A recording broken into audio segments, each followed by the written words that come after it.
But the reality of it is that you need to be hearing no more than you hear yes to know that you're being appropriately priced. And so I think protecting your profit is so crucial when you start a business, and nobody tells you that because it feels safer to sell things cheaply to people who don't have very much money. But there's that old adage, which is, try to work with a $50 client and they will say, I need everything under the sun for this $50 I'm going to give you. And then go to a $50,000 client and they'll say, wire sent.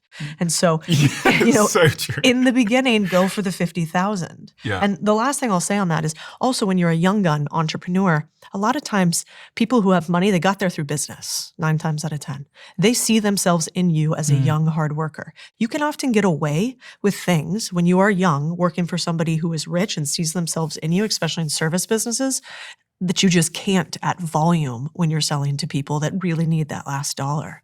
And so I think that's why most businesses go service-based business. You trade your time for money in some sort of way. Then you productize the service. So now you make the service so other people can run it too. And then finally, you turn it into technology, software as a service. You increase your margin in every single one or your profit in every single one.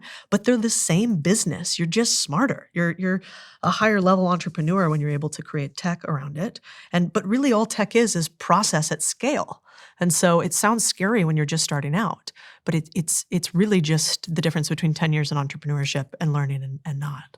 I think when you're starting out, a lot of times you sell out of your own wallet. To Cody's point, so it's like you have no dollars in your wallet, so you assume everyone else has no dollars in their wallets either, and you're so afraid of getting rejection that you continue to lower the price until you hear people say yes.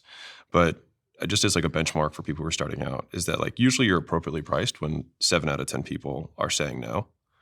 That's like about the appropriate price. So if you have if I see a business and they're doing 80% close rates, as in like 80% of the people they talk to say yes, they usually have a double or triple in pricing just sitting there.